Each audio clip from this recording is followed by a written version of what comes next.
오늘은 우한 폐렴 관련주에 관한 긴급 점검을 해보는 시간을 갖도록 하겠습니다. 영상 시작하기 앞서서 좋아요, 구독, 알람 설정까지 부탁드리도록 할게요. 자, 그럼 바로 시작해보도록 하겠습니다. 우한 폐렴 사태에 대해서는 다들 들어보셨을 텐데 단편적으로 이제 뉴스만 알고 계시는 분들이 많으실 것 같아요. 그래서 이번 기회에 좀 간단하게 진행 사항을 먼저 정리해보고 그 다음에 내용 이어가 보도록 하겠습니다. 일단 시작은 우한시 위생건강위원회가 2019년 12월 31일 원인 불명의 폐렴 환자 27명이 발생해서 격리 치료 중이라고 발표를 하면서 알려졌었는데 이 우한은 중국 후베이성의 중심 도시로 인구는 약 1100만 명 정도, 그 다음에 유학생을 포함해서 한국 교민도 약 1000명 정도가 거주하고 있는 곳입니다. 근데 이제 문제는 2019년 12월 12일 날 최초 감염이 이루어진 것으로 추정이 되는데 최초 발생일로부터 19일이나 지난 12월 31일에서야 비로소 그 우한 폐렴 발생 사실이 외부에 알려지면서 중국 내부는 물론 주변국으로도 이제 전염 확산 우려를 고조를 시켰다는 거겠죠. 2020년 1월 10일 중국 내 우한 폐렴으로 인한 첫 사망자가 나왔으며 이후에는 진원지인 우한을 넘어서 베이징과 광둥성, 상하이까지 확진자가 나오는 등 점차 전염 지역이 확산이 되고 있어서 발생 초기에 그 중국 당국이 전염 사실을 은폐하는 바람에 초기 대응이 실패를 해서 중국과 홍콩에서만 648명이 사망한 2003년도 사스 사태가 재발되는 것이 아니냐, 이런 우려가 높아지고 있는 것이죠. 2020년 1월 우리나라를 비롯해서 태국과 일본, 베트남, 싱가포르 등 아시아 지역으로 확산이 된 데 이어서 1월 22일에는 미국에서도 확진자가 나왔습니다. 현재 우한 폐렴 사망자가 9명, 확진 환자 440명에 국내에서도 증상자가 5명으로 늘고 있고 시간이 갈수록 환자가 급증하는 양상을 보이고 있습니다. 이에 이제 주식시장에서는 진원생명과학이라던가 서린바이오 같은 백신 관련 업체들과 모나리자, 웰크론 같은 마스크 관련 업체들이 이제 급등을 하고 있는데요.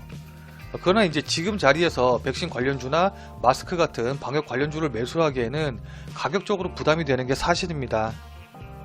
솔직히 말해서 추가 상승의 가능성은 굉장히 높아 보이기는 하는데 지금 자리에서 따라서 들어가기에는 이미 늦은 것도 사실입니다. 그러면 이 우한 폐렴 관련 테마주들이 올라가는 것만 그냥 손 빨고 지켜보고 있어야 될까요? 아니면 어떤 섹터의 종목을 지금이라도 매수를 하는 게 좋을까요? 우한 폐렴 사태가 지속적으로 확산된다는 전제하에 말씀을 드린다고 하면은 지난 2015년 메르스 사태에서 교훈을 얻을 수 있을 것 같습니다. 일단은 우한 폐렴이 진정되기 전까지는 웬만해서는 매매해서는 안 되는 섹터부터 먼저 살펴보도록 하자고요. 우한 폐렴이 아무래도 사람 간에 전파되는 특성이 있기 때문에 사람들이 많이 모이는 업종은 피해야 한다고 생각하면 굉장히 쉽습니다.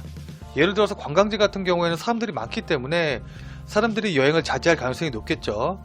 그렇기 때문에 여행, 항공 관련주 같은 경우는 당분간 매수에 좀 조심을 하셔야 되고 사람들이 많이 모이는 마트나 영화관 같은 관련주들 역시 같은 이유로 주의를 하셔야 됩니다. 반면에 외출을 자제하기 때문에 이와 관련된 업종들이 수혜를 받을 가능성이 있는데 이와 관련된 업종들에 대해서는 유심히 살펴보실 필요가 있습니다. 외출 기피로 인해서 온라인 전자결제가 증가할 가능성이 높기 때문에 온라인 결제 관련주의 그 실적 상승에 따른 기대감을 고려해야 되고 이에 따라서 택배 물량도 자연스럽게 늘어날 것이므로 택배 관련주도 주목해서 보셔야 됩니다. 또한 우한 폐렴 확산 여부에 따라서 메르스 사태 때와 같이 학교에 휴교령이 내려질 가능성도 있기 때문에 온라인 교육 관련주에도 관심을 가져보셔야겠죠. 그리고 외식보다는 집에서 조리 음식을 해먹을 가능성이 높으므로 간편식에 관련된 주식도 주목을 받을 가능성이 있습니다.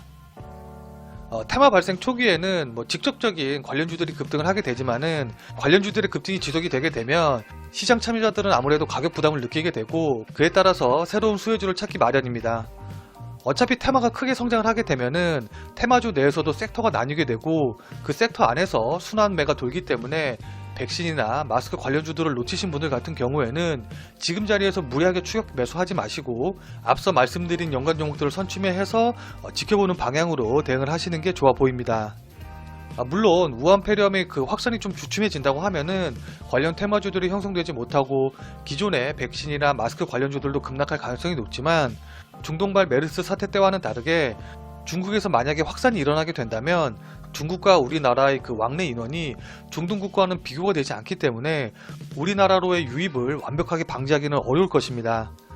따라서 이번 춘절 연휴 이후에 중국에서의 확산 여부에 따라서 국내 유입 가능성과 또 전세계 확산 여부를 예측해 볼 수 있기 때문에 무리하게 선침해하지 말고 관련 뉴스를 확인하면서 대응을 하셔도 늦지 않을 것 같습니다. 좀 더 구체적인 관련 종목과 그 다음에 종목별 대응 방법 같은 경우에는 연휴 이후에 우한 폐렴의 확산 여부, 그 다음에 관련 종목들의 움직임을 보고선 새로운 영상을 통해서 자세히 안내해 드리도록 하겠습니다.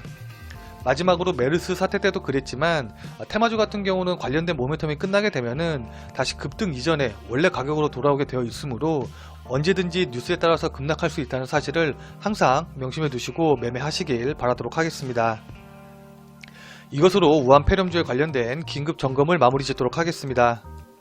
오늘 내용이 도움이 되신 분들은 왼쪽에 구독하기 버튼 누르셔서 다음에 올라온 영상 빠르게 확인해 주시고 오른쪽에 다른 영상들도 확인해 보시고 투자의 새로운 아이디어로 삼으시길 바라도록 하겠습니다. 끝까지 시청해 주신 여러분 대단히 감사합니다. 다음에 또 봬요.